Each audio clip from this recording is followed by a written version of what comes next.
8:22 login કર્યું. હા, એટલે 8:22 શરૂ કર્યું. એટલે પછી મને એમ થયું કે આપણે 5-10 મિનિટનું રેકોર્ડિંગ ગમે તે થાય તોય વાંધો નહીં. અને આજે ગોહિલ સાહેબ નો સત્સંગ થઈ ગયો થોડો, તમે આવી ગયા, મહેન્દ્રભાઈ આવે એટલે આપણે સ્ટાર્ટ કરીએ, અથવા તો we can start right now also. કેટલા 8:30, એકાદ મિનિટ બાકી છે, તો વી વિલ વેઇટ. ગોહિલ સાહેબ, આપનું કેમ અમેરિકાનું બધું કામકાજ કેમ ચાલે છે? બસ હમણાં હું શિફ્ટિંગમાં પડ્યો હતો, બોસ્ટન થી અહીંયા મેરીલેન્ડ આવી ગયો. પાસપોર્ટ ખલાસ થઈ ગયો તો પાસપોર્ટ બનાવ્યો પાછો બીજો. બોસ્ટન કે બોસ્ટન થી આવ્યા છો એની વાત કરો છો? મેરીલેન્ડ છું. અચ્છા, મેરીલેન્ડ નાના દીકરાને ઘરે. Okay okay. એટલે પાસપોર્ટ મારો ઇન્ડિયન પાસપોર્ટ છે, એટલે એ ખલાસ થઈ ગયો હતો. હા હા. એટલે એ કર્યો હમણાં અઠવાડિયાથી, એ માથાકૂટમાં હતા, એટલે એ ક્લિયર થઈ ગયું છે. હવે ઇન્ડિયા આવવા માટે ગ્રીન કાર્ડ મળી ગયું છે, એટલે વાંધો ન આવે. દિવાળી પર આવવાના છો કે પહેલા? લગભગ દિવાળી પછી આવવાનો વિચાર છે. હા હા, વિન્ટર શરૂ થાય, જોઈ સંજોગો કેવા ઉભા થાય છે, કદાચ પહેલા પણ આવવું પડે. હમણાં તો આપણા પ્રધાનમંત્રી સાહેબ ત્યાં તમારે ગામ આવ્યા છે. હા, એ આવ્યા છે. ડેલાવેર વોશિંગ્ટન માં છે આજે, મને લાગે છે. હા. ચાલો, તો આપણે અષ્ટાધ્યાયી જગન્માતાની યાદ કરી, અને યેનાક્ષર સમામ્નાય મધિગમ્ય મહેશ્વરાત કૃષ્ણમ વ્યાકરણમ પ્રોક્તમ તસ્મૈ પાણિનયે નમઃ. આ બધો મહેન્દ્રભાઈ, ડોક્ટર મહેન્દ્રભાઈ, મહેશભાઈ, આ પાણીની જે અક્ષર સમાન ન્યાય ભેગો કર્યો ને, અને પછી વ્યાકરણ લખ્યું, એનો બધું આક્ષેપ તમારા પર આવે છે કે યેનાક્ષર સમામ્નાયો અધિગમ્ય મહેશ્વરાત. એટલે મહેશભાઈ પાસેથી આ બધું લીધેલું છે એમને. પાણીની આ બધું એવું કર્યું છે. એટલે આ બધા વ્યાકરણ માટે તમે જવાબદાર છો એવું લાગે છે. હવે આપણે આજનું પ્રકરણ ચાલુ કરીએ છીએ. તારક પ્રકરણના અષ્ટાધ્યાયીના ભાગ અને વિભક્તિનો અર્થ પ્રકરણ, એ બંને વિભાગોને એક સાથે બેલેન્સ કરીને સિદ્ધાંત કૌમુદીના રચનાકાર આગળ વધી રહ્યા છે. અને આપણી સાથે એમણે અત્યાર સુધી સારો સત્સંગ કરી અને આપણને પ્રથમા વિભક્તિથી ચાલુ કર્યું, પ્રાતિપદિક અર્થની વાત કરી. પછી દ્વિતીય વિભક્તિની વાત કરતી વખતે એમને એમ લાગ્યું કે કર્મ વિશે સમજાવવાનું શરૂ કરવું પડશે, અને એના માટે કારક પ્રકરણના જે કર્મના સૂત્રો છે એ બધા સૂત્રો લાવ્યા. અને આપે જોયું કે પાણીની શરૂઆતથી જ આમાં કાં તો ગોથા ખાઈ રહ્યા છે, કાં તો આપણને કોઈક રહસ્યમય વાત સમજાવી રહ્યા છે. આપણે ગીતાનું વાક્ય છે, કિમ કર્મ કિમ અકર્મેતિ કવયોપી અત્ર મોહિતા. પાણીની એક દ્રષ્ટિએ કવિ છે, કારણ કે ઇઝ અ ક્રિએટર, એક ભાષાના કવિ છે, ભાષાના એક રચનાકાર છે. એટલે કર્મ કારકમાં ઘણી બધી સંદિગ્ધતાઓ, ઘણી બધી શંકાઓ, ઘણા બધા ચર્ચાઓ કરવાની આવે છે. અને આપે જોયું કે લોલક જેમ ડોલે છે, ઈપ્સિત તમામથી માંડીને એક એક્સ્ટ્રીમ પર જઈ અને અનિપ્સિત પર લાવ્યા, બીજા એક્સ્ટ્રીમ પર. જેની ખૂબ ઈચ્છા કરવી પડે એવી વસ્તુથી માંડીને જેની ઈચ્છા કરવાની જ નથી, અને અમુક વાર તો દ્વેષ્ય પણ હોય, જેની આપણે તિરસ્કાર કરીએ, ક્યાં ઈપ્સિતમ અને ક્યાં દ્વેષ્યતમ. છતાં પણ બંનેને કર્મકારકની સંજ્ઞા આપવાનું આપણને ભગવાન પાણીની આદેશ આપે છે. એક એક સૂત્ર જેટલા જશું એમ ખબર પડશે કે કર્મની વ્યાકરણની વ્યાખ્યા આટલી કઠણ છે, તો જીવનમાં કર્મની વ્યાખ્યા કેટલી કઠણ હશે. અને જીવનમાં કર્મની વ્યાખ્યા આપવાનું કામ ગોહિલ સાહેબ કરે છે અત્યારે. અને આપણને ઉપનિષદોની, ગીતાની, યોગ સૂત્રની સરસ માહિતી વારંવાર નહીં, રોજ આપણને આપે છે. ડેઈલી વિધાઉટ ફેલ એની એક આવી રહી છે. અને મહેશભાઈનો પણ અભ્યાસ સાધનાનો સાધના ક્ષેત્રમાં પણ જોડાયેલા છે. ઉદયભાઈને પણ આધ્યાત્મિકતાનો ખૂબ જ વાસ લાગેલો છે. આપણે બધા જ આ એક યાત્રામાં નીકળીએ છીએ. પાણીની આપણને થોડીક મદદ કરે છે, અને ભાષાનું એક જ લિમિટેડ રોલ હોય છે. અખાએ તો બિચારાએ કહી દીધું કે ભાષાને શું વળગે ભૂર, જે રણમાં જીતે તે શૂર. એટલે ભાષાને સાવ ખૂબ મહત્વ ના આપવું એવી વાતથી માંડીને ભાષા જ સર્વસ્વ છે, એના એ બંને અંતિમો વચ્ચે આપણે સાથે આપણને જે વસ્તુ જ્યારે કામ આવે, એક સાધક તરીકે આપણો એ જ ઉપયોગ, જેને આ લોકો લક્ષ્ય એક દ્રષ્ટુ કરીને પરિભાષેન્દુ શિખરમાં એક સંજ્ઞા આવે છે. આપણે લક્ષણોની વાત કરીને થાકી જઈએ છીએ, પણ જીવનમાં લક્ષ્ય જે છે, લક્ષ્યનો ઉદ્દેશ, લક્ષ્યને ધ્યાનમાં રાખીને જે વ્યક્તિ કામ કરે છે એ જ સફળ થાય છે. તો જ્ઞાનના ઉપાર્જનમાં પણ એવું જ છે કે આપણું જે લક્ષ્ય છે એ લક્ષ્ય આપણને મળે, યેન કેન પ્રકારેણ. પ્રકાર કે લક્ષણ મહત્વનું નથી, લક્ષ્ય મહત્વનું છે. અને વૈયાકરણોમાં બે પ્રકાર છે. એક લક્ષણિક ચક્ષુષ અને એક લક્ષ્યિક ચક્ષુષ. આપણે પુરોહિત સાહેબ, તમે કદાચ પરિભાષેન્દુ શિખર વાંચ્યું હોય, એમાં લક્ષણ એકમાત્ર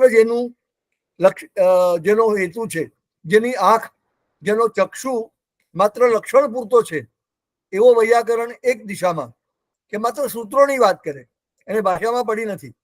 સૂત્રોના સંગતિ લગાડવામાં જ એનો આખો સમય જાય. જ્યારે જે વૈયાકરણ ભાષાને સમજે છે, એને પરિભાષેન્દુ શિખરમાં લક્ષ્ય એક ચક્ષુષ, જેની આંખો માત્ર ને માત્ર લક્ષ્ય પર ચોંટેલી હોય છે. ભાષામાં કોઈ પ્રયોગ કેવી રીતે થયો, તો એ પ્રયોગ સ્વીકાર કરી એ લક્ષ્ય છે. ભાષાનો પ્રયોગ છે એ લક્ષ્ય છે. વ્યાકરણકાર માટે શું છે? શબ્દ પ્રયોગ જે ભાષામાં થઈ રહ્યો છે એનું લક્ષ્ય છે, અને લક્ષણો દ્વારા એ લક્ષ્ય સ્થાપિત કરવા માંગે છે, લક્ષ્યને આપવા માંગે છે. આપણે મનસની, આપણે ચિત્તવૃત્તિનો કંટ્રોલ કરવો એ સ્વરૂપે અવસ્થાનમના ધ્યાન માટે, એના લક્ષ્ય માટે આપણે આ બધું કરી રહ્યા છીએ, ચિત્તવૃત્તિ નિરોધ ને બધું. એવી જ રીતે પાણીનીના સૂત્રોના લક્ષણો, સૂત્ર માટે શબ્દ લક્ષણ વપરાયો છે. લક્ષણ શબ્દનો અર્થ વૈયાકરણો સૂત્ર માટે કરે છે, અને લક્ષણોના ઉપયોગથી લક્ષ્ય એટલે વાક્ય પ્રયોગ કે શબ્દ પ્રયોગની સિદ્ધિ કરવાની, એ ભાષાના વૈયાકરણનું લક્ષ્ય છે. આ થોડીક અવાંતર વાતો કર્યા પછી, કારણ કે કર્મકારક વિશે જે રીતે પાણીનીને રહસ્યમયથી માંડીને ગોઠા પણ ખાવાની ટાઈમ આવી ગયો છે, અને પતંજલિના ભાષ્યમાં પાછળના વાર્તિકોમાં આપણે જોઈશું કે એટલી બધી ચર્ચાઓ થયેલી છે કે આ સૂત્રોમાં પાણીની પોતાની વાત બરાબર કહી શક્યા છે કે નહીં, એના પર પણ શંકા આ ભાષ્યકારો અને ટીકાકારોએ મૂકી છે. પણ આપણા માટે આ વસ્તુને આપણે પુરોહિત સાહેબ સભાનપણે બાજુએ મૂકી દઈએ છીએ, કારણ કે આપણે હજુ એક્સેપ્ટ કરીએ છીએ કે આપણી કક્ષા પ્રાથમિક કક્ષાની છે. પાણીની ભાષાની આલોચના કરવી આપણા માટે ખૂબ દૂરની વાત છે. આચાર્યોએ ટીકા કરી છે ભાષ્યોના દ્વારા, પણ આપણે એનું વજન કરી શકીએ એ સ્થિતિમાં આપણે નથી. એટલે આ સૂત્ર ઉપર એટલી બધી બૃહદ ટીકાઓ થયેલી છે. આપણે એ ટીકાઓને અત્યારે ન જોતા માત્ર સિદ્ધાંત કૌમુદી જે રીતે સમજાવે છે, એના ઉદાહરણો આપે છે, એ આપણે જોઈને આપણે આગળ વધવાનું છે. તો ગોહિલ સાહેબ, અને આ પ્રિફેસની જરૂરત એટલા માટે હતી કે આ સૂત્ર ઉપરના આપણે જો ભાષ્યની ટીકાઓ જોઈશું તો આપણને ખૂબ જ, ઇવન મને સવારે મહેન્દ્રભાઈએ કીધું કે વસંતભાઈમાં કેટલી બધી ટીકા, કેટલી બધી એની ચર્ચા કરેલી છે. મને લાગે છે 5 કે 6 પાના ભરીને એમણે કર્યા છે. અમે ગોવિંદાચાર્યને પણ 5 કે 6 પાના મૂક્યા છે.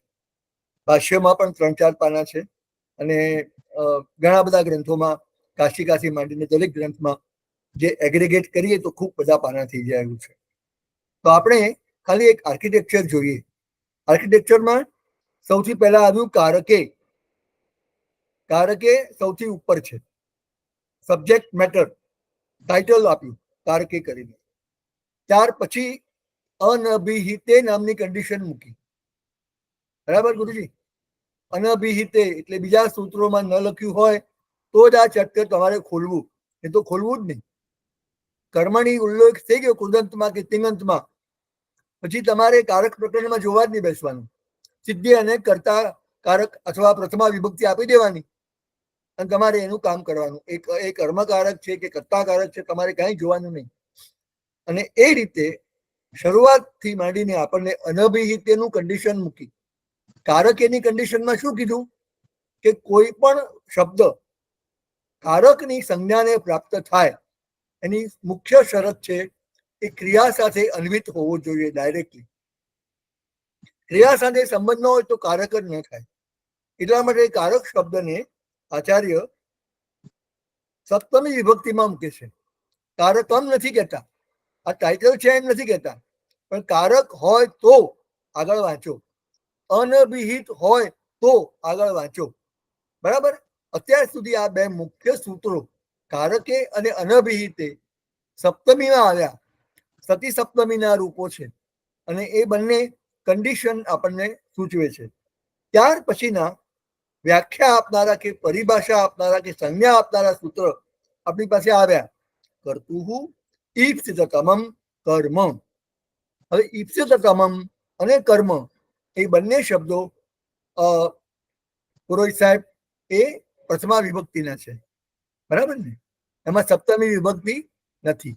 એટલે અહીંયા આગળ પાણિનીના સૂત્રનું પ્રયોજન એક માત્ર છે, સંજ્ઞા આપવાનું. અને સંજ્ઞા આપવાની સાથે એ આપણને એ પણ સમજાવે છે કે એની વ્યાખ્યા શું છે.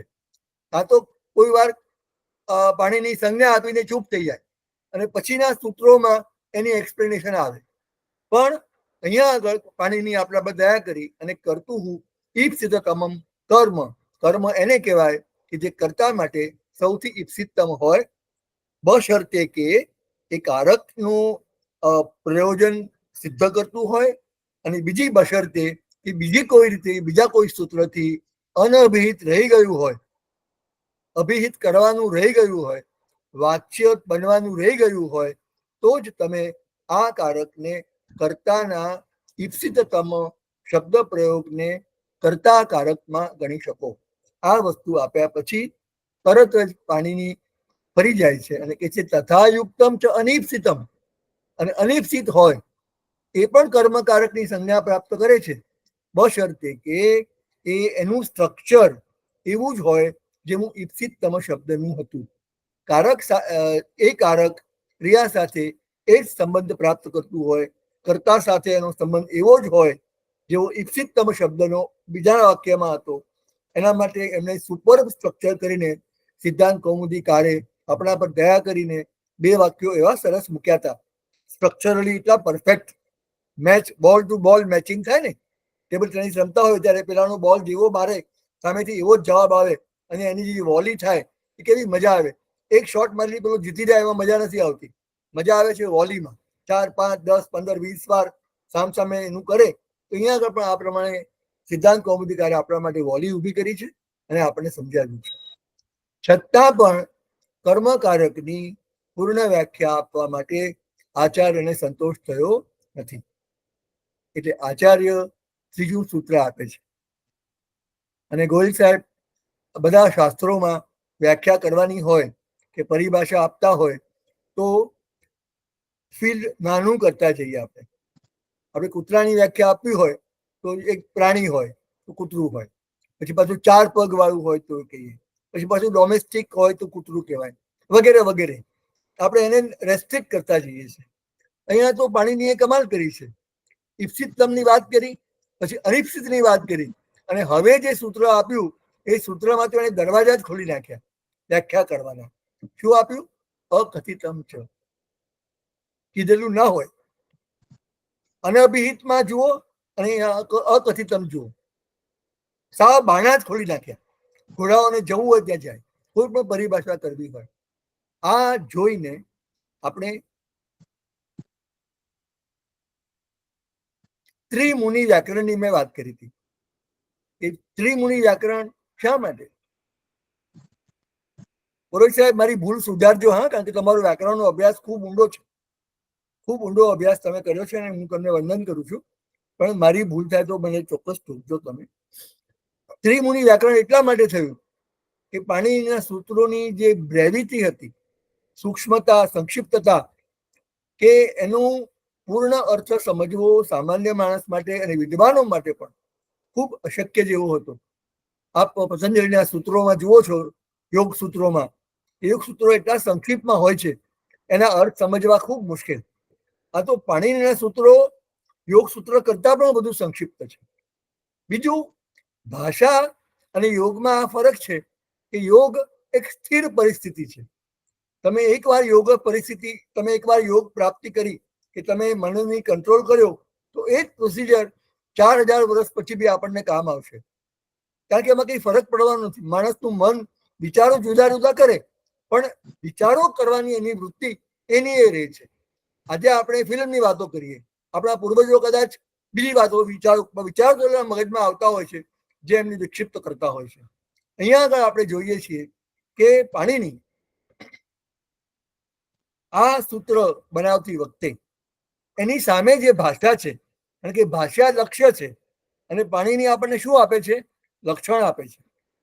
લક્ષણ આપતી વખતે એની સામે જે લક્ષ્ય છે, એ લક્ષ્ય પણ આપણે જેને ઇંગ્લિશમાં આપણે કહીએ છીએ ને કે મૂવિંગ ટાર્ગેટ્સ, કે ધારો કે કોઈ વિદ્યાર્થીને તમે કહો કે તું 80% માર્ક લાવે તો હું તને સ્કોલરશીપ આપીશ. રિઝલ્ટ લઈને છોકરો આવે 81%, તમે કે ના 85% આવે તો થાય. એટલે 80%નું ટાર્ગેટ પર એ છોકરાએ કામ કર્યું અને 80% આવ્યો. પછી આપણે શું કર્યું? We have shifted the target. એવી જ રીતે લક્ષ્ય છે ભાષાનું, અને ભાષા સ્થિર નથી.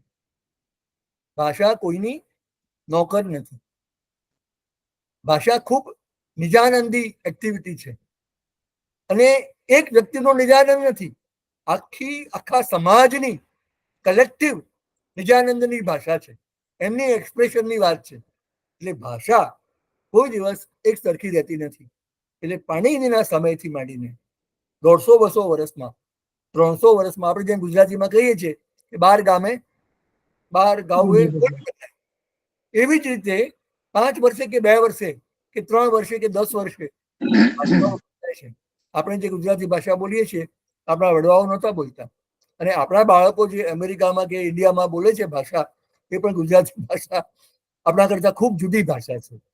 તો આપણી જનરેશનમાં જ જો આપણે જોતા હોઈએ કે મારા દાદા અને મારો પૌત્ર જે ભાષા બોલે છે એ ગુજરાતીમાં ખૂબ ફરક છે. તો પછી પાણીના સમયમાં 200-300 વર્ષ, 400 વર્ષ પછી એ ભાષામાં ઘણા બધા ફરક થયા હશે, અને એ ફરકોને નોંધવા માટે કાત્યાયન વરરુચિએ પોતાના ભાષ્યના વાર્તિકો રચ્યા, અને વાર્તિકોને કારણે એમાં ઓગમેન્ટેશન થયું. આ આપણે થિયોરિટિકલ વાત કરી, પણ અહીંયા આપણી પાસે એક પ્રેક્ટિકલ વાતાવરણ આવ્યું. મેં અત્યારે વરરુચિનો એટલા માટે વાત કરી કે આ સૂત્રમાં આપણે કન્ફ્યુઝ ન થઈ જઈએ એટલા માટે સૂત્ર ઉપરાંત વાર્તિકનો આધાર લઈને સિદ્ધાંત કૌમુદીકાર આપણને ડૂબતા બચાવે છે. ત્રિમુનિ વ્યાકરણની મહતી આ છે. આપણે ભાષ્યકારની જ્યારે વાત કરીશું ત્યારે ભાષ્યનું ઉદાહરણ પણ આપીશું કે જ્યારે ભાષ્યકાર પાણીનીને અને વાક્યકાર વરરુચિ બંનેને બચાવે છે. એકચ્યુઅલી આપણને જ બચાવે, કારણ કે આપણે કન્ફ્યુઝ થઈ જઈએ છીએ. એ લોકો કન્ફ્યુઝ થયા જ નથી. પાણીની કે કાત્યાયન કે પતંજલિ કન્ફ્યુઝ થયા એ વાત જ નથી, પણ વાંચનારો, આપણે વાચક જે છીએ એ કન્ફ્યુઝ થઈએ છીએ. એટલા માટે અહીંયા આગળ ખૂબ જ આપણી સામે ઉદાહરણ મુકાય છે કે આપણે ત્રિમુનિની વાત કરીએ છીએ. વાક્યકારમ વરરુચિમ, ભાષ્યકારમ પતંજલિમ, પાણીનીમ સૂત્રકારમ ચ પ્રણતોસ્મી મુનિત્રયમ. હવે એને 3 જણામાં સૌથી પહેલા વાક્યકારને મૂક્યા છે, પછી ભાષ્યકારને, અને પછી આવ્યા છેલ્લા સૂત્રકાર પાણીની. હવે વાક્યકાર વરરુચિએ ઘણા બધા વાર્તિકો લખી, મને લાગે છે 5 થી 6000 વાર્તિકો એમણે લખ્યા છે. એ વાર્તિકો ઘણા સૂત્રોની સાથે 2 કે 3 વાર્તિકો પણ મૂકેલા હોય છે. અહીંયા આગળ ઉપર વાર્તિક મૂકવાના છે, કારણ કે વાર્તિકકારને એવું લાગ્યું કે અકથિત બોલવાથી ખૂબ જ સંભ્રમ, સંદિગ્ધતા ફેલાશે, તો આપણે એ સંદિગ્ધતા ફેલાય એના પહેલા જ આપણે એને રોકી દઈએ. કેવી રીતે સંદિગ્ધતા પેદા થઈ છે એના માટેનું આ વાક્ય છે. પહેલા ફરીથી વાક્ય વાંચું છું. અકથિતમ ચ, જે બોલાયું નથી, જેની વિવક્ષા પણ થઈ નથી, એ પણ કર્મકારક બની શકે. અકથિતમ ચ, અહીંયા ચ પણના અર્થમાં છે. અનિશ્ચિત આવ્યું, ઈપ્સિતમ આવ્યું, અને હવે આવ્યું અકથિતમ. અકથિતને માટે સિદ્ધાંત કૌમુદી શું સમજાવે છે? એક કારક કર્મની સંજ્ઞા પ્રાપ્ત કરે, કઈ કન્ડિશન? એક જ કન્ડિશન આમાં, આ સૂત્ર પૂરતી, કે જો એ કારક અવિવક્ષિત હોય, બોલનારના મનમાં કોઈ કારક વિશે નિશ્ચિતતા ન હોય, એની વિવક્ષા ન હોય કે મારે અપાદન, અને પછી ઉદાહરણ આપે છે કે અપાદાન, સંપ્રદાન કે કરણકારક કે એવી કોઈ વક્તાના મનમાં નિર્ણય થયેલો ન હોય, અને વક્તા અવિવક્ષિત રહેવા દેતો હોય અમુક કારકને, અમુક પ્રયોજનથી કે અમુક પ્રયોજન વગર, તો ભાષામાં એ શબ્દને કર્મકારક આપણે આપી શકીએ છીએ. હવે આ વાક્ય વાંચ્યા પછી આપણું જ્ઞાન વધ્યું કે ઘટ્યું એ પ્રશ્ન છે. We are nowhere nearer the true understanding of કર્મકારક. આ મારું મંતવ્ય છે, એટલા માટે હું પહેલેથી જ રિક્વેસ્ટ કરી છે, ક્યાંક પણ મારી ભૂલ થતી હોય તો મને તે વખતે જ પૂછજો, કારણ કે જયારે આપણે ઓપિનિયન આપીએ છીએ, મત આપું છું, ત્યારે તમારે રોકવાનો છે. જયારે હું અન્વય કરતો હોઉં કે ખાલી શબ્દાર્થ કરતો હોઉં તો વાત જુદી છે, પણ અહીંયા આગળ હું ઇન્ટરપ્રિટેશન એવું કરું છું કે આ વાક્ય સંદિગ્ધ આપણી કર્મકારકની સમજણને પરિષ્કૃત નથી કરતું, થોડીક એને વધારે સંદિગ્ધ બનાવે છે. ચાલો ને આપણે પૂછી લઈએ. ગોહિલ સાહેબ, તમને શું લાગે છે? આ વાક્ય આપણી જાણકારીમાં વધારો કરે છે કે આપણે? બિલકુલ બિલકુલ બિલકુલ બિલકુલ હાજી, બિલકુલ સાચી વાત છે. એટલે સંદિગ્ધતા થોડી ઊભી કરી છે એવું લાગે છે પુરોહિત સાહેબ? ના, સંદિગ્ધતા નથી ઊભી થતી. ઓકે. જે કર્મકારક જે છે એ કઈ કઈ પરિસ્થિતિમાં હોઈ શકે એ જુદા જુદા સૂત્રોથી બતાવ્યું છે. એમાં એમ કહ્યું છે કે અપાદાન વગેરે ખાસ કારકો જે છે એ અવિવક્ષિત હોય તો એની અંદર કર્મકારક થવું જોઈએ, બરાબર, એમ કહેવા માંગે છે. એટલે ચોકસાઈ બતાવે છે. Right, okay. તો આ આપણા વ્યૂ છે આપણા બંનેના. હવે આપણે આગળ વાંચશું ને એમ ધીમે ધીમે આપણને આ વસ્તુ સ્પષ્ટ થશે, કારણ કે આપણે તો બહુ શરૂઆતમાં છીએ. આ વાક્યનો આપણે અનુવાદ કરીશું. ઉદયભાઈ, તમે ટ્રાય કરો, અથવા આપણે જરાક વાંચવાનો પ્રયત્ન કરીશું. આપણે ડોક્ટર ગોયલ સાહેબ, આપણે આ વાક્ય જરા વાંચીશું આપ? અપાનાદિ વિશેષૈઃ અવિવક્ષિતમ કારકમ કર્મસંજ્ઞમ સ્યાત.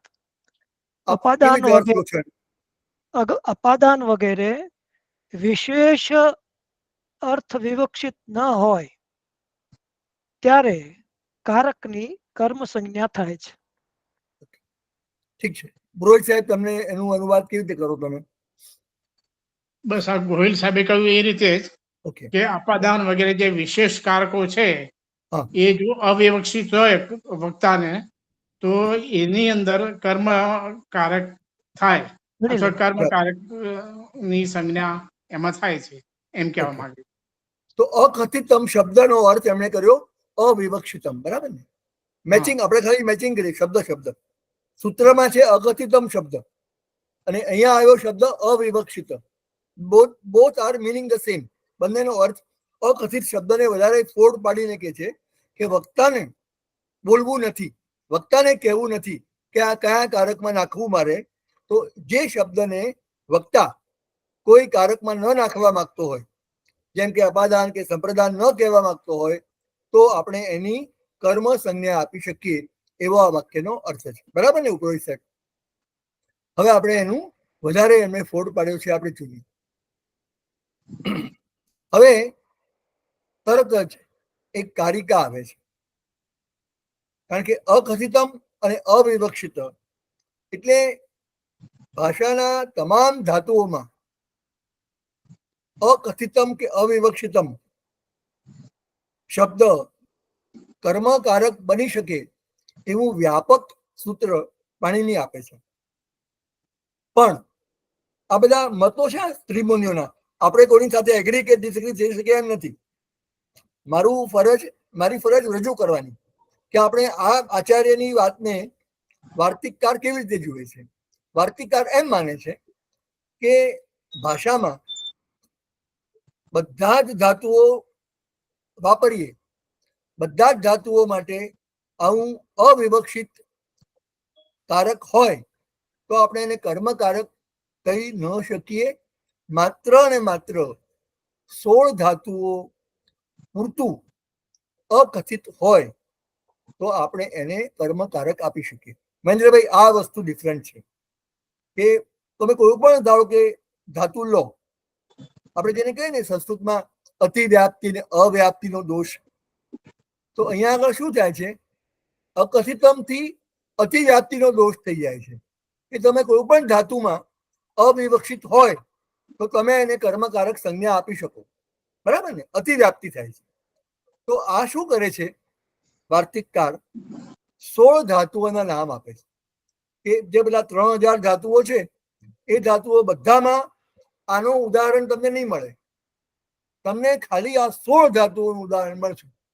એમ કરીને એને આપણે અકથિતમ વાક્યમાં જે અરાજકતાનું પ્રેગ્નન્ટ હતી, અરાજકતાની શક્યતાઓ હતી, કે દરેકે દરેક ધાતુમાં ધારો કે આવું થતું હોય તો ખૂબ વિશાળ એને સ્કોપ મળે. એટલે વાર્તિકકારે તરત શું કર્યું, પોતાની સામે જે ભાષા હતી એ ભાષાનો અભ્યાસ કર્યો, એને વિચાર કર્યો કે કયા કયા ધાતુઓ એવા છે કે જેમાં કર્મકારકની સંજ્ઞા ઓલરેડી આપી દીધી હોય, ઈપ્સિત કર્મ આપ્યા પછી, અને બીજો એક શબ્દ પાછો હોય કે જે શબ્દ કયા કારકમાં મૂકવો એની વિવક્ષા વક્તા નથી કરતો સ્પષ્ટપણે, તો એના માટે પણ પાણીની એક બારી ખોલી આપી કે અકથિત હોય છતાં પણ આપણે એને કર્મ સંજ્ઞા આપી શકીએ. એટલે હવે ફરીથી આપણે 3 વસ્તુ જોઈ લઈએ. અકથિતમ ચ એટલે અપાદાન, સંપ્રદાન, કરણ વગેરે જે 6 કારકો છે એ કારકોમાંનું એક કારક એક શબ્દને આપવા માટે વક્તાએ નક્કી ન કર્યું હોય તો આપણે એ શબ્દને કર્મકારકમાં લઈ શકીએ એવી આપણને પરવાનગી શાસ્ત્રકારે આપી છે. પાણીની પરવાનગી પછી તરત જ વાર્તિકકાર એમાં ઇન્ટરફિયર થાય છે અને પાણીનીના બૃહત સ્કોપ વાળા, આપણે ધારો કે આપણે ડોક્ટર છો તો ટાઇફોઇડની વાત કરીએ, ધારો કે કદાચ તાવ આવતો હોય તો આપણે એને કહીએ કે ટાઇફોઇડ છે. હવે આપ તો ડોક્ટર છો એમ કોઈ દિવસ ના કહે, કારણ કે તમે તો બીજી પરીક્ષાઓ લેવાના ને. માત્ર તાવ એટલે હું તો મારું બધું વાક્ય નોલેજ થોડું છે, પણ તમને ખાલી હું કહું છું કે કોઈને તાવ આવતો હોય તો હું કહી દઉં મારી પાસે આવતું તને ટાઇફોઇડ છે, જા તને મેલેરિયા છે, હું કહીને છૂટી જાઉં. ડોક્ટર પુરોહિત પાસે છોકરો જાય તો તમે એની વધારે પરીક્ષા કરવાના છે. You are going to narrow it down કે ભાઈ આ ટાઇફોઇડ છે, મેલેરિયા છે, બીજા જે 1000 પ્રકારના જે તાવો, હમણાં તો બધો કોરોના આવ્યો, કોરોના એ બધાને ચેલેન્જ કર્યા કે કોરોના છે કે નહીં, આપણને હમણાં બીજું કંઈ મંકી કંઈ આવી રહ્યું. એટલે આ પ્રમાણે શાસ્ત્રો બૃહદ લક્ષણોથી શરૂઆત કરે અને લક્ષણો સાંકડા કરતા કરતા જાય અને પછી એની વ્યાપ્તિ, અતિવ્યાપ્તિ અને અવ્યાપ્તિ બંને દૂષણો ટાળી અને આપણે વ્યાખ્યાઓ આપીએ છીએ. શાસ્ત્રોમાં એ જ કીધું કે તમે કોઈ પણ લક્ષણ બાંધો તો અતિવ્યાપ્તિનો દોષ ન થવો જોઈએ અને અવ્યાપ્તિનો દોષ ન થવો જોઈએ, બરાબર ને?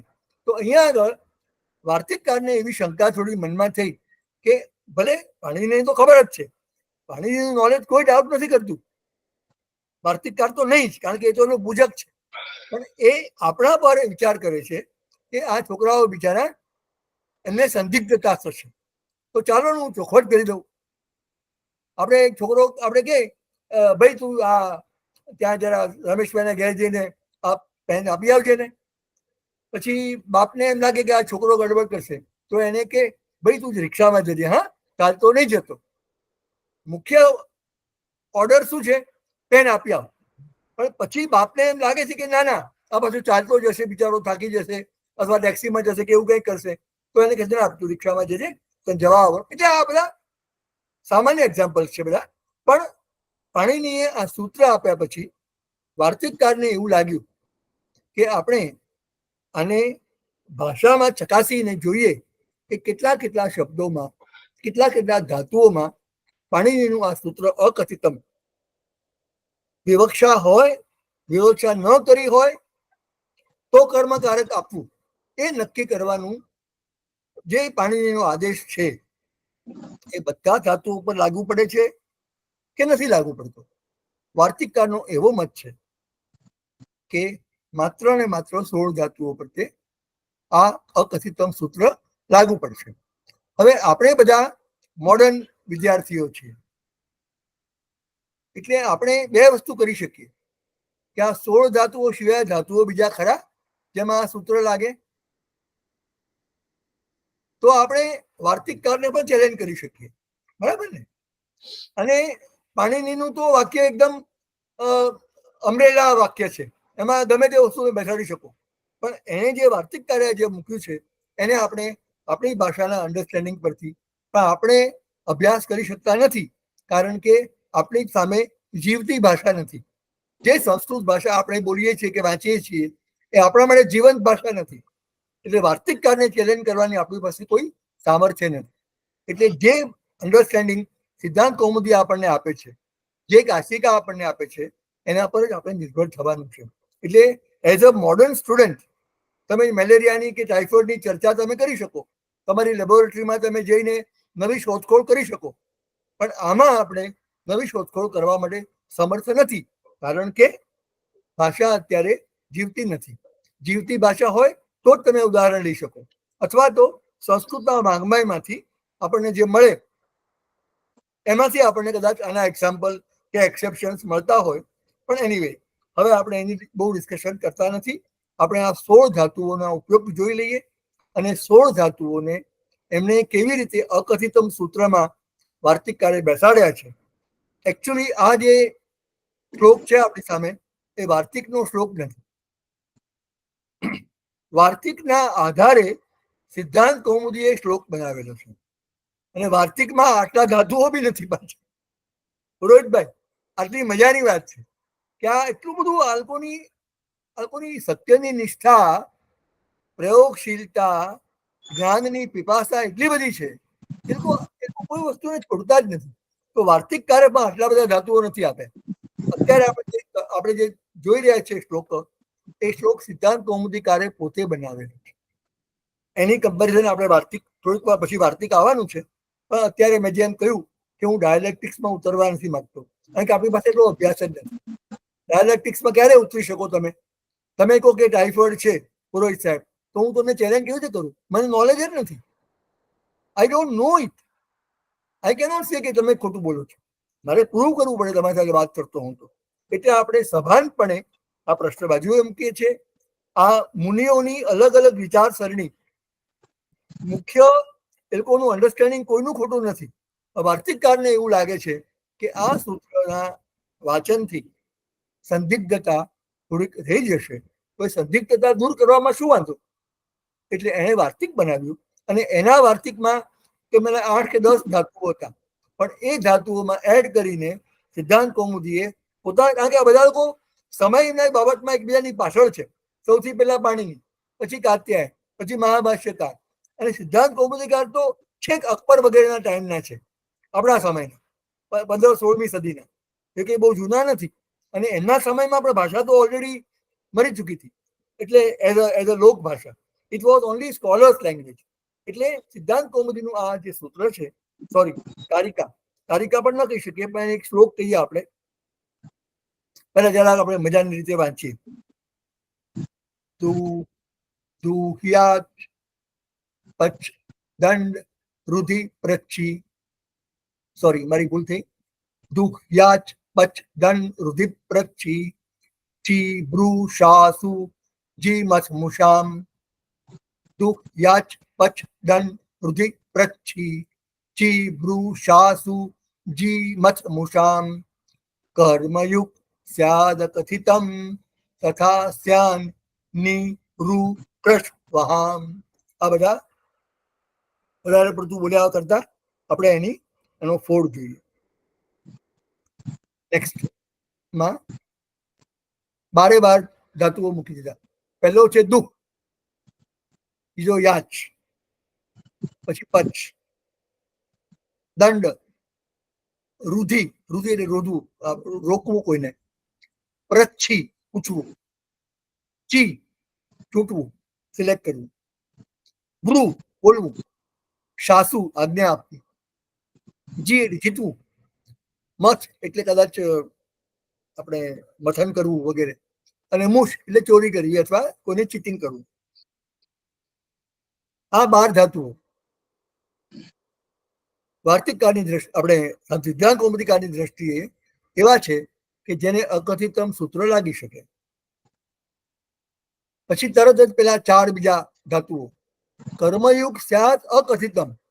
હવે અકથિત જો કર્મ સાથે જોડાયેલું હોય, જોઈ કન્ડિશન મૂકી મહેન્દ્રભાઈ, સિદ્ધાંત કૌમુદીકારે કન્ડિશન મૂકી કે આ 16 ધાતુઓ ની સાથે જોડાયેલું અને કર્મયુક્ત એની સાથે બીજું કર્મ હોય નોર્મલ ઈપ્સિત વગેરે પ્રકારનું, અને એ અકથિત રહી ગયું હોય, જોઈ કન્ડિશનો કેટલી મૂકતા જાય છે, તો તમારે એને કર્મ સંજ્ઞા આપી શકો. અને એડિશનલી ની, રૂ, કૃષ અને વહ આ 4 ધાતુઓ પણ તમે એડ કરી શકો આમાં.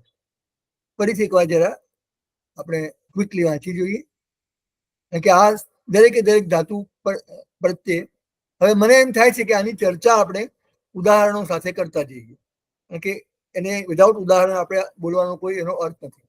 આપણે ઉદાહરણ આપી શકીએ દરેકનું, પણ છતાંય આપણે એને જરાક દુઃખ યાચ પચ દન રુધિ પ્રચ્છી ચી બ્રુ શાસુ જીમત મુષામ કર્મયુક્ત સ્યાદ કથિતમ તથા સ્યાની કૃષ્વહામ.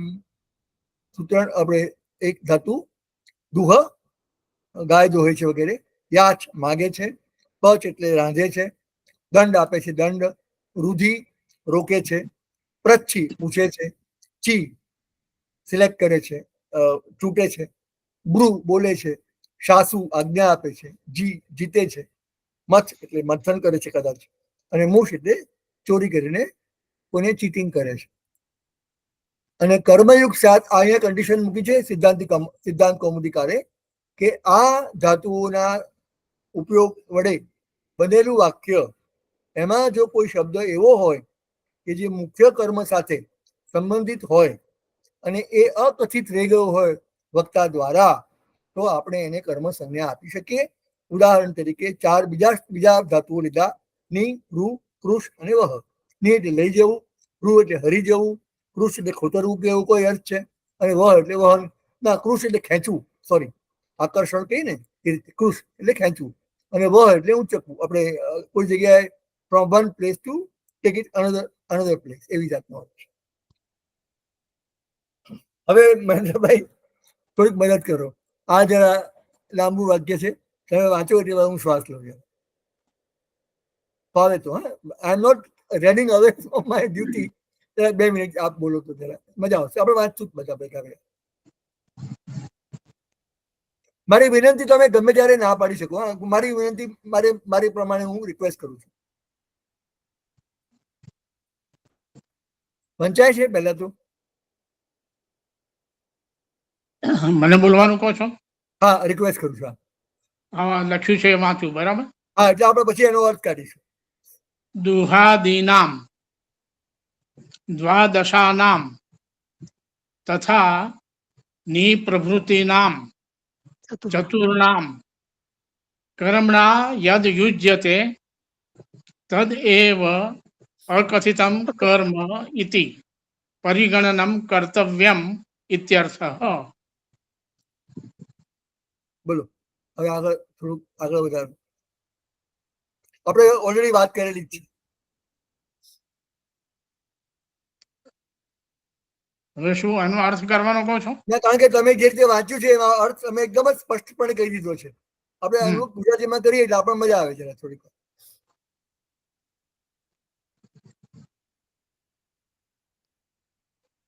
હું સમજ્યો નહીં તમે શું કરવાનું કહો છો? આપણે તમે લાસ્ટ ટાઈમ ગુજરાતી કર્યું હતું ને, ગુજરાતી કરો ને થોડું. હું ગુજરાતી કરું. હા. દુહાદી નામ, દુહો વગેરે દ્વાદશા નામ, 12 જે ધાતુઓ છે તેનો તથા અને ની પ્રભૃતિ નામ, ની વગેરે 4 ચતુર્નામ કર્મનામ, જે ધાતુઓ છે ની વગેરે 4 ધાતુઓ છે એ કર્મણા યદ યુજ્યતે, કર્મની સાથે જો જ્યારે જોડાય છે, તદ એવ અકથિતમ કર્મ ઇતિ પરિગણનમ કર્તવ્યમ ઇત્યર્થ. તે જ અકથિત કર્મ છે એવી ગણતરી આપણે કરવાનું આપણું જવાબદારી બને છે, એવો અર્થ થાય છે. બરાબર છે. બરાબર. હવે આપણે ગોલ છે આમાં તદ એવ અકથિતમ કર્મ ઇતિ પરિગણનમ કર્તવ્યમ, એનો જરા ફરીથી અર્થ કરો છો. હા, એને જ અકથિત કર્મ ગણવાના છે, કહેવાના છે, એવી ગણતરી કરવી જોઈએ એવો અર્થ છે એનો. ઇતિ અર્થ થોડોક અકથિતમ કર્મ. હા, એટલે તે જ અકથિત કર્મ છે જે આ ધાતુઓ દ્વારા બતાવ્યા છે, એની જ ગણતરી આમાં અકથિત કર્મમાં કરવાની છે. બરાબર. હવે અહીંયા પરિગણન શબ્દ આપણે ગુજરાતીમાં 2 રીતે ગણીએ છીએ કે આપણે એને આપણામાં ગણવાનો છે. એવી રીતે અહીંયા પરિગણનમ અંકશાસ્ત્રની દ્રષ્ટિએ કહ્યું કે 16 ગણવાના, એ પ્રમાણે એ અર્થમાં છે. ખાલી એટલો જ ચેન્જ કરું છું. આપના અર્થ બરાબર છે, પણ અહીંયા પરિગણન શબ્દ ગણવાના એટલે એને લેખવાના અર્થમાં નથી, કાઉન્ટિંગના અર્થમાં છે.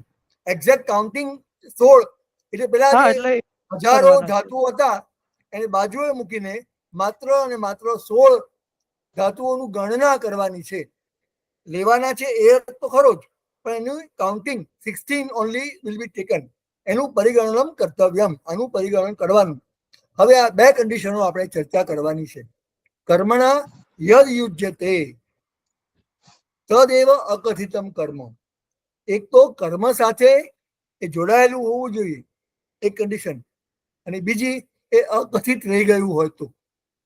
અકથિત ન રહી ગયું હોય તો તમે કાંઈ આપી શકો નહીં. બોલનારો જ અપાદાન આપી દીધું હોય તો તમે કેવી રીતે કંઈ કરવાના. એટલે આ 2 કન્ડિશનો આવી ગઈ. અકથિત હોય અને કર્મ સાથે સંબંધ હોય. હવે અહીંયા આગળ કર્મ શબ્દ જે છે એ કેવી રીતે જોવાનો છે આપણે નેક્સ્ટમાં ખબર પડશે. હવે આની બાબતમાં કોઈ આપણે થોડીક સ્પષ્ટીકરણ કેવું કરવાનું હોય તો લાગે તો બોલો.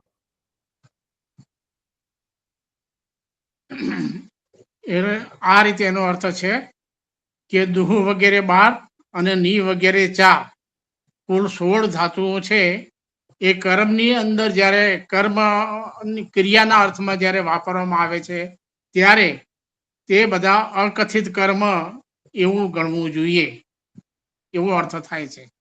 થોડુંક ફરીથી હું ચેન્જ કરું છું.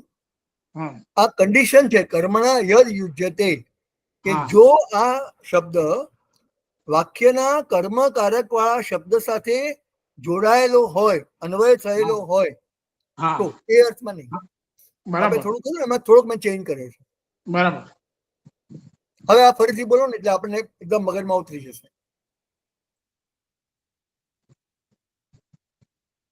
16 ધાતુઓ ખાલી બોલો ને, 16 ધાતુઓ શરૂઆત કરો.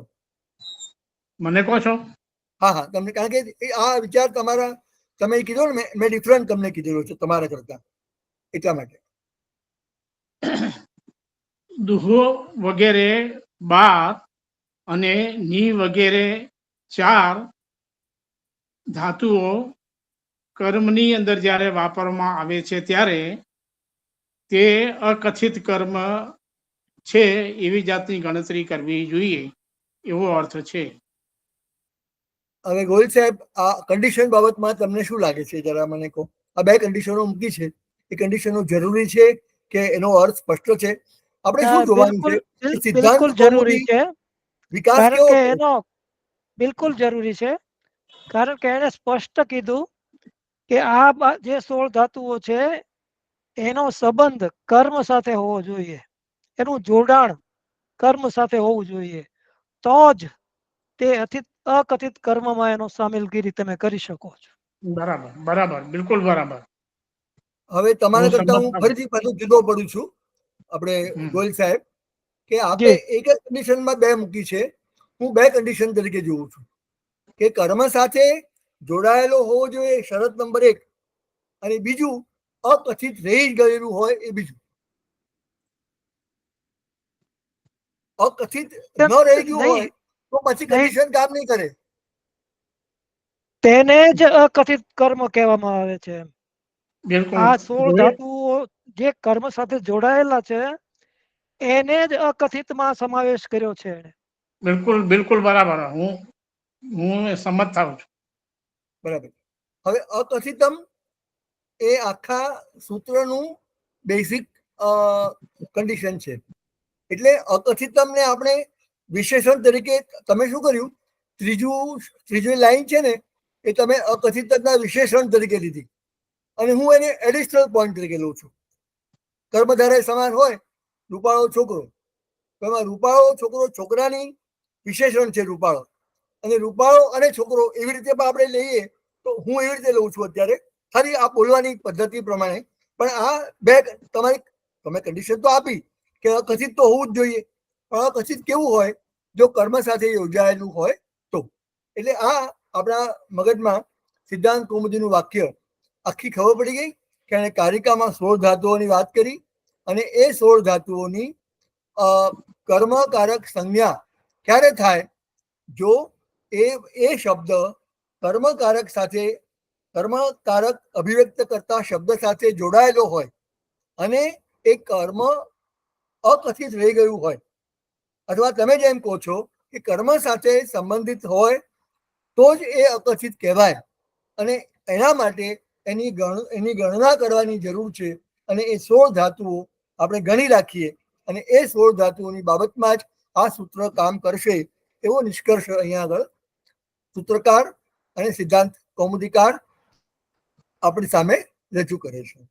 હવે આપણે એને સંસ્કૃત વાક્યો વાંચતા હોય ને ત્યારે it is better to go back all the time before going to the next sentence. કે એક વસ્તુ પાયા પરથી બિલ્ડ થાય છે. દુ યાચ પચ દંડ રુધિ પ્રચ્છી છી બ્રુ શાસુ જી મચ મુશાન કર્મયુગ સ્યાત અકથિતમ તથા સ્યાન ની હૃ કૃષ વહામ. આ બધા ધાતુઓ દુ યાચ પચ દંડ રુધિ પ્રચ્છી છી બ્રુ શાસુ જી મત મુશ કર્મયુગ સ્યાત અકથિતમ તથા સ્યાન ની હૃ કૃષ વહામ. અને અત્યારનું વાક્ય દુહાદીનામ દ્વાદશાનામ 12 તથા ની પ્રભૃતિનામ ચતુર્નામ 4, 12 અને 4 16. કર્મણા યદ પ્રયુજ્યતે, કર્મ સાથે એમાંથી જે જોડાય અને એ જ અકથિત કર્મ કહેવાયેલું હોય તો આપણે એને એટલા ધાતુઓનું જ ગણના કરવાની છે. 16 ધાતુઓની ગણીને આપણે આ સૂત્ર એના માટે વાપરવાનું છે. હવે એક વાત કહું છું સતીશભાઈ, અગાઉ જે હતો એક કર્મયુગ શબ્દ આવે છે. કર્મયુગ એટલે કર્મયુગ એટલે કર્મની સાથે જોડાયેલું. હાજી, અન્વય થાય એવું. હા, કર્મ સાથે જોડાયેલું. હા, એટલે અહીંયા આગળ જોડાયાનો અર્થ અન્વય થાય એવી રીતે. જોડાયો એટલે કેવી રીતે જોડાયું? તો વાક્યમાં અન્વિત થયું હોય ને એ અર્થ. બરાબર. તથા યુક્તમમાં કેવું આવ્યું હતું? તથા યુક્તમ છે અનિપ્સિતમ. એમ યુક્તમ શબ્દ કેવી રીતે વાપર્યો હતો? કે it is construed along with the કર્મ. હવે ઉદાહરણ આપણે જોશું ને બધું સ્પષ્ટ થઈ જશે. હા, બરાબર. આગળ જઈએ.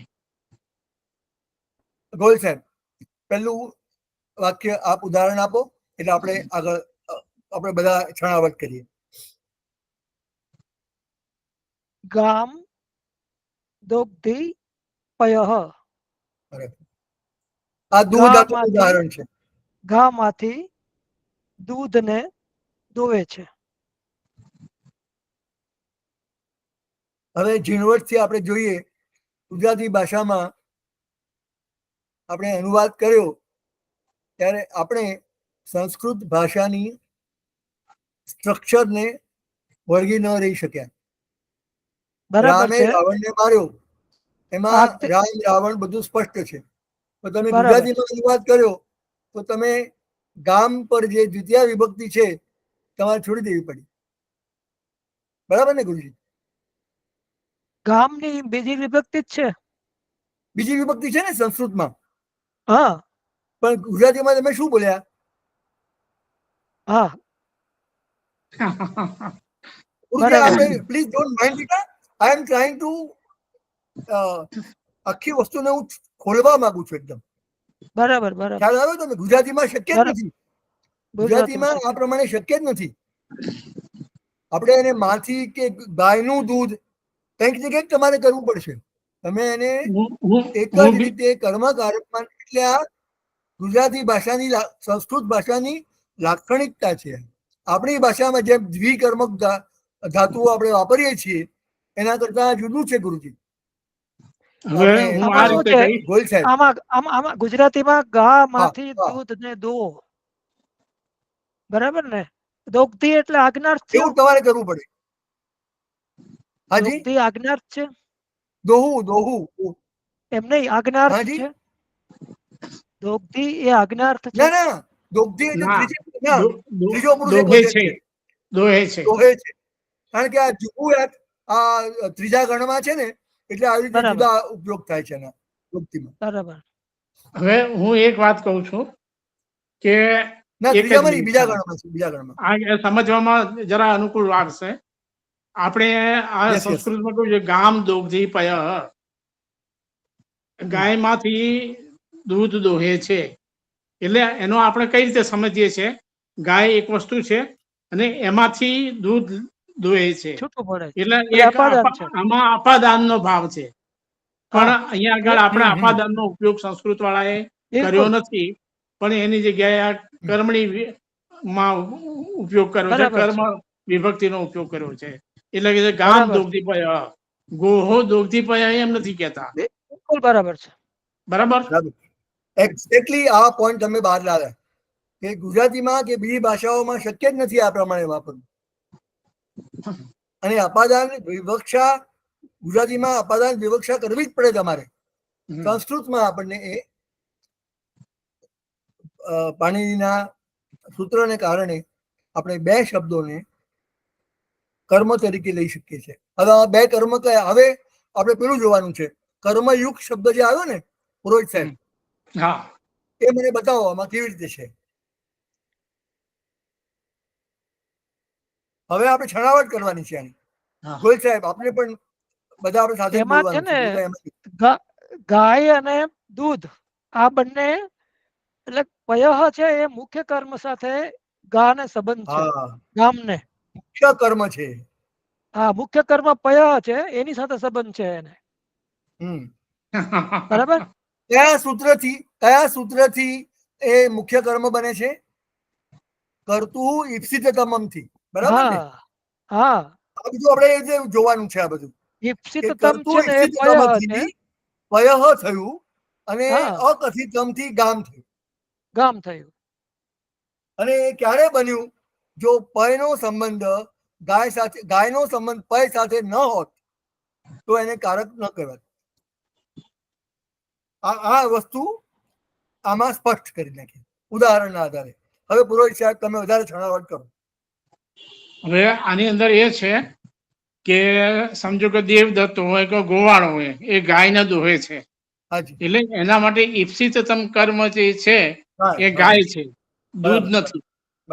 એટલે એટલા માટે દોવાની ક્રિયામાં આ અહીંયા આગળ કર્મ વિભક્તિનો પ્રયોગ થયો છે. રાઈટ. એટલે આ બધી વિવક્ષાનો આધાર છે કે અમુક માણસને પય વિવક્ષિત હોય, પ્રધાન ગાય વિવક્ષિત હોય, અને પેલાને ગાય વિવક્ષિત હોય પ્રધાન કર્મ તરીકે. અને પ્રધાન કર્મ એનું થઈ ગયું પછી બાકીનો રહ્યો બિચારો એ અકથિતમથી આવી ગયું. આપણે જેને કહીએ કે ઉષા આમાં છે ને પીટી ઉષા ગુજરાતીમાં કહેવત છે કે જાનૈયાને જમવામાં રસ હોય, બસ બસ બસ હા વરરાજાને પરણવામાં રસ હોય. હા મિષ્ટાન વિતરે જના. એટલે બંનેનું વિક્ષેપતમ અલગ રહેશે. હવે જુઓ આમાં બીજું વાક્ય જોશું તો વધારે મજા આવશે. આપણે ઉદયભાઈ છે કે ખાલી સપોર્ટ આપવા બેઠા છે? ઉદયભાઈ મને લાગે છે he is working somewhere else. Okay, let me read it. બલિમ યાચતે વસુધામ. યાચન કરે છે વસુધાનું, પૃથ્વીનું, બલિ પાસેથી. બલિને વિનંતી કરે છે કે મને તું પૃથ્વી આપ. બે વાક્ય બનાવવા પડે અમારે, અને મારે જો બંનેને કર્મકારક ગુજરાતીમાં મૂકવું હોય તો મારે એક વાક્યની જગ્યાએ બે વાક્ય બનાવવા પડે. અથવા જેવું આપે કર્યું હતું પહેલા કે બલિ પાસેથી પૃથ્વીનું માગણી કરું છું, બરાબર ને? પૃથ્વી માગું છું, બલિ પાસેથી પૃથ્વી માગું છું, અથવા બલિને કહું છું કે મને પૃથ્વી આપ. એટલે આ બંને આપણે ગુજરાતીમાં આ વાક્ય આવી જ રીતે અનુવાદ નહીં થાય એ સાબિતી કરવા માટેનું આ પ્રયોજન છે. અહીંયા આગળ પણ જેમ ગુરુજી કહે છે આપણે મહેન્દ્રભાઈ કે યાચતે શબ્દ નો એનો મુખ્ય કર્મ વસુધા પણ થઈ શકે. ધારો કે કોઈ મારા જેવો માગનારો હોય તો એને પૃથ્વી બધી દોલત જોઈતી હોય, પણ આ તો વિષ્ણુ ભગવાન માગી રહ્યા છે. એને કઈ પૃથ્વીમાં રસ નથી, એમને બલિ ખતમ થઈ જાય એમાં રસ છે. કારણ કે બલિ જે છે એ રાક્ષસોનો રાજા છે. એટલે આપણે કીધું એમ ઉદાહરણ આપણે આપી શકીએ કે વિષ્ણુ ભગવાન માટે બલિ એ મુખ્ય, વામન ભગવાન માટે બલિ એનો ઈપ્સિતતમ છે. કારણ કે બલિ જો ખતમ થઈ જાય, એના માથા પર એનું સર્વસ્વ હરાઈ જાય તો એની તાકાત ઓછી થઈ જાય અને દેવોની સામે ટકી ન શકે. પણ આપણે મારા જેવો માગવા જતો હોય તો એને બલિમાં કઈ રસ નથી. મને બલિ આપે 5 કરોડ રૂપિયા તોય ચાલશે, ગોયલ સાહેબ આપે તો બી ચાલશે, મહેન્દ્રભાઈ આપે તો બી ચાલશે. મારું ઉચિતતમ વસુધા છે. એટલે આ ઉદાહરણ આપણે જેમ કર્યું ને એમાં આપણે જરાક રસ પડતો જશે. બીજી રીતે અવિનીતમ વિનયમ યાચતે. હા, બલિન યાચતે વાળું જરા 1 મિનિટ કહી દઉં. હા હા હા. જો વક્તા છે એના અપાદાન ની વિવક્ષા હોત તો એમ કહેતું બલે હે યાચતે વસુધામ. બરાબર. પણ બલે હે યાચતે વસુધામ નથી કહેતા, બલિમ યાચતે વસુધામ. અને આપણી જે 12 ધાતુ છે એમાંની એક ધાતુ યાદ છે, એનો અહીંયા પ્રયોગ થયો છે. એટલે આ રીતે એનો પ્રયોગ થશે. તો મારો પ્રશ્ન પાછો ઉભો રહેશે ગુરુજી કે આમાં વસુધા પ્રિન્સિપલ કર્મ છે કે બલિ પ્રિન્સિપલ કર્મ છે? પહેલો પ્રશ્ન. બીજું, આમાં ઊંચા નીચા કર્મ છે કે બંને કર્મની સરખું સ્ટેટસ છે? મારો પ્રશ્ન ખબર પડે? બરાબર. હા, આનો વિચાર કરવાનો છે કારણ કે આ ખૂબ કામ આવવાનું છે આપણને. મેં અચાનક આ વિચાર હમણાં થ્રો કર્યો, મારે પાછળથી આપવાનો હતો, પણ અત્યારે મને એમ વિચાર I just thrown the question. વસુધામ મુખ્ય કર્મ છે આ. બરાબર. મારી દ્રષ્ટિએ પણ એ જ બરાબર છે. એટલે અને બલિ જે છે એ સબોર્ડિનેટ છે. ઉપરના ગામ દોગ્ધી પયમાં તમને જરાક એમ હતું કે આમાં પય મુખ્ય કર્મ છે કે ગામ, અને તમે બંનેના તમે સ્પષ્ટીકરણ કર્યા કે બે રીતે આપણે એને જોઈ શકીએ. જેમ જેમ આપણે આગળ જતા જઈશું ને એમાં આપણને ખબર પડશે કે મુખ્ય કર્મ કયું અને સબોર્ડિનેટ કર્મ કયું. તો અવિનીતમ વિનયમ યાચતે. અહીંયા એક રૂઢ કે એકદમ દુષ્ટ માણસ છે જેને જરાય દયા નથી, એ દયાહીન માણસ પાસે એક ભાઈ બિચારો તકલીફમાં છે તો એની પાસેથી એવી આશા રાખે છે કે આ માણસ જરા સરખી રીતે મારી સાથે વર્તન કરશે. સિમ્પલ વાક્ય છે. એમાં અવિનિતમ પણ કર્મ છે, પણ ચોખ્ખું દેખાય છે કે એ સેકન્ડરી કર્મ છે. અને વિનયમ યાચતે એ ઈપ્સિતતમ છે અને એ મુખ્ય કર્મ છે. જરા હું ફાસ્ટ બારે હું કરવા માંગુ છું ને એટલે હું જરા ફાસ્ટ વાંચી જાઉં છું કારણ કે આપણને હવે ખબર પડી ગઈ છે. સોરી. તંડુલાન ઓદનમ પચતે. ભાત ચોખાથી ભાત રાંધે છે. અહીંયા કરણકારક છે પણ વિવક્ષા નથી કરી કરણકારકની. એટલે તંડુલ અને ઓદન એ બંનેની એક જ વિભક્તિ સોરી, એક જ વિભક્તિ અને એક જ કારક મૂકી દીધું. ગોહિલ સાહેબ, આપને કઈ એમાં સૂચન છે? બરાબર છે. આ ધાતુઓ દ્વિકર્મક છે. એ જ આપણે જોવાનું છે કે જે 16 ધાતુઓ એને બનાવ્યા દ્વિકર્મક. કારણ કે તમે એક સંજ્ઞા આપીને એટલે આપણે આ વિચાર કરવાનો જ છે. ગુજરાતીમાં આપણે દ્વિકર્મક કોને કહીએ છીએ, અને સંસ્કૃતમાં આ જે ઉદાહરણો છે એ દ્વિકર્મકના ઉદાહરણો છે. એ બંનેમાં વ્યાવર્તક ફરક શું છે ગુરુજી? એ બહુ સમજવાની જરૂર છે અત્યારે. ગુજરાતીમાં એક ઉદાહરણ આપો ને દ્વિકર્મકનું.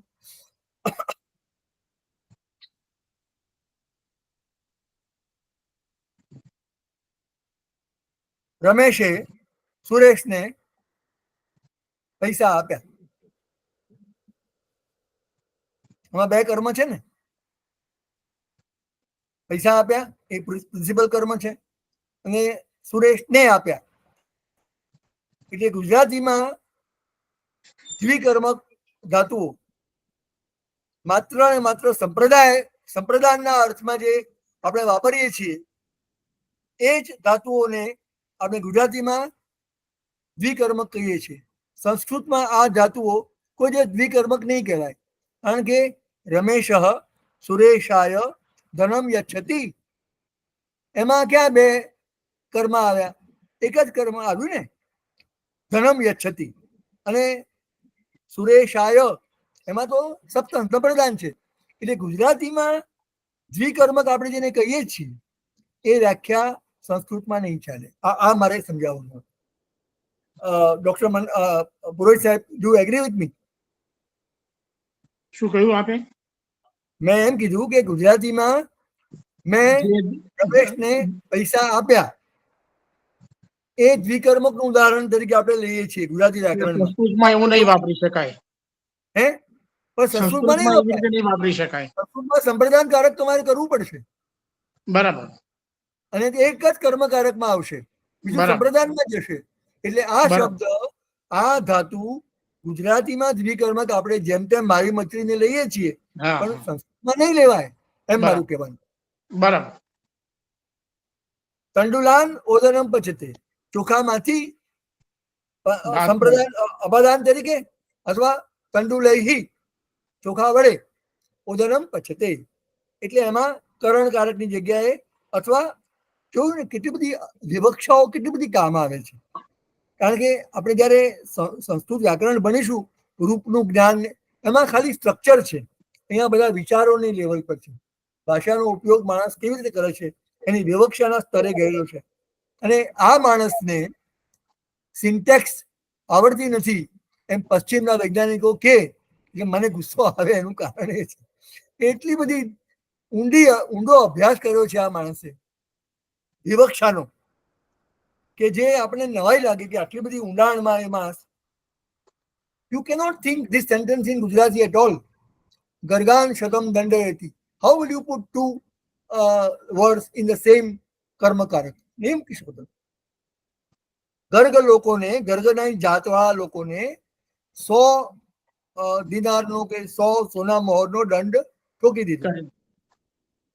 ગર્ગ પણ દ્વિતીયામાં, એ પણ કર્મકારકમાં, શતમ પણ દ્વિતીયાકારકમાં, અને શતમ પણ કર્મકારકમાં. વ્રજમ અવરુણતિ ગામ. વ્રજ એટલે પેલું ગાયોને રાખવા માટેનું જે હોય ને ગોઠણ કે શું કહેવાય, વાડો. એ વાડામાં અવરુણતિ ગામ, ગાયને બાંધી રાખી છે, રોકી રાખી છે. અહીંયા ગામ એ પણ કર્મકારક છે, વ્રજમ પણ કર્મકારક છે. માણવકમ પંથાનમ પૃચ્છતિ. માણવક નામના એક ભાઈને પૂછીએ છે, બાબા આ રસ્તો ક્યાં જશે, અથવા મારે જવું છે, આ રસ્તો કયો બતાવ. એ પંથાનમ અને માણવકમ. હવે પૃચ્છતિનું પંથાનમ શબ્દ ઈપ્સિતમ છે, એ મુખ્ય કર્મ છે, અને સબસિડરી કર્મ છે એનું માણવકમ. જોકે પાણીની ક્યાંય ઉપયોગ કરતો નથી. પ્રિન્સિપલ કર્મ અને સબોર્ડિનેટ કર્મ એવો પ્રયોગ કરતો નથી. પણ છતાંય આ શબ્દ પ્રયોગ હું કરું છું, કારણ કે કર્મયુગ શબ્દ છે. કર્મયુગ એટલે જે કર્મની સાથે. વ્રજમ શબ્દ કર્મયુગ છે, અને ગામ શબ્દ છે એ કર્મ છે. હું ખાલી આમ ઉદાહરણ કહું છું. માનવકમ એ કર્મયુગ છે, પંથાનમ છે એ કર્મ છે. હવે કર્મયુગ હોય, હવે મહેન્દ્રભાઈ મારે ઘેર આવ્યા, એની સાથે એનો દીકરો બી આવ્યો હતો. હવે આ વાક્યમાં કોણ પ્રિન્સિપલ ને કોણ સબોર્ડિનેટ? મહેન્દ્રભાઈ પ્રિન્સિપલ, તમારો દીકરો તમારી સાથે આવેલો છે. અથવા એમ કહું કે ડોક્ટર સુરેશ મારે ઘરે આવ્યા હતા, એના પપ્પા મહેન્દ્રભાઈ પણ સાથે આવ્યા હતા. એમાં you become subordinate and your son becomes a principal કર્મ. એટલે પંથાનમ પૃચ્છતિ માનવકમ પંથાનમ પૃચ્છતિમાં એવી રીતે વૃક્ષમ અવચિનોતિ ફલાની, ફળ છૂટે છે વૃક્ષમાંથી. પછી માનવકમ ધર્મમ બ્રુતે, માનવક નામનો ભાઈને ધર્મની આજ્ઞા આપે છે, ધર્મની શાસન કરે છે. દેવદત્ત પાસેથી 100 સોનામાં જીતી લે છે. ક્ષીરસાગરમ સુધામ મથનાતી, ક્ષીરસાગરમાંથી અમૃતનું મંથન, હા પેલું મંથન શબ્દ આવ્યું છે ને, મંથન શબ્દ. અને દેવદત્તમ શતમ મુષ્ણાતી, કોક માણસ વાતોમાં ને વાતોમાં દેવદત્ત પાસેથી 100 સોનામાં પડાવી લે છે. હવે પેલા 4 બાકીના, ગ્રામમ અજામ નયતી, ગ્રામમ અજામ હરતી, ગ્રામમ અજામ હર્ષતી અને ગ્રામમ અજામ વહતી.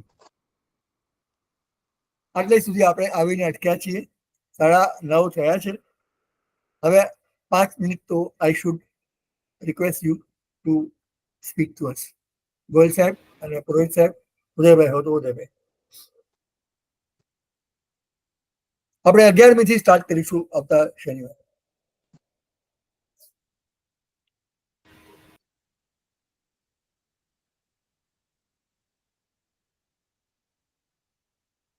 ચાલો તો રજા લઈશું.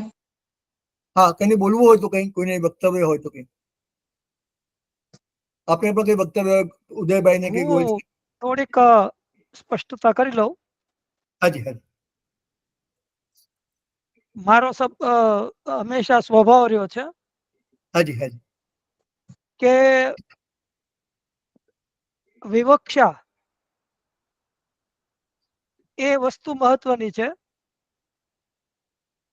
દાખલા તરીકે ઋષિએ દર્શન જે કર્યું ઉપનિષદોનું, એની વિવક્ષા એ ભાષ્ય છે. ઋષિ શું કહેવા માંગે છે એ જ ભાષ્ય છે. અને બીજા કે પાણીની જે શબ્દ પ્રયોગો કરે છે એ બધા વેદાંતના, દાખલા તરીકે ધ્રુવમ અપાદાય અપાદાનમ, એ શું બતાવે છે કે બધા વેદાંગો, એમાં વ્યાકરણ પણ આવી ગયું, છંદ પણ આવી ગયું, કલ્પ શિક્ષા આવી ગયું, એની વચ્ચે મધુ સંબંધ છે,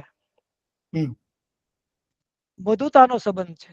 મધુ સંબંધ એટલે પરસ્પર જોડાયેલા છે મધુતાથી.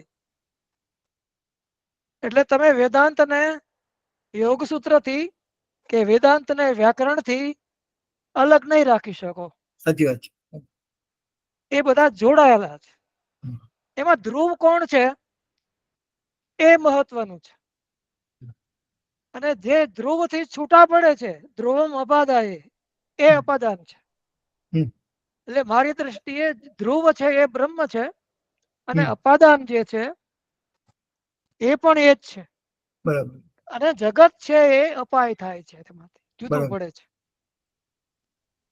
એટલે એ બધા મધુ સંબંધથી બ્રહ્મ સાથે જોડાયેલા છે. એટલે અપાદાન હોય કે તમે જેને આધારો અધિકરણ કહો છો, એ આધાર એક જ છે. તમે એને અધિકરણ કહી શકો. એટલે બ્રહ્મ છે એ અધિકરણ છે, અને જગત છે એ પણ બ્રહ્મ જ છે. કારણ કે એ બધાનો આધાર એ જ છે. બધું એનામાં જ છે. અપાદાન પણ એનામાં આવી ગયું છે. એનાથી કાંઈ છૂટું નથી, એનાથી કાંઈ જુદું નથી. એટલે હું તમારો બરાબર ઉપયોગ કરું છું સૂત્રોનો.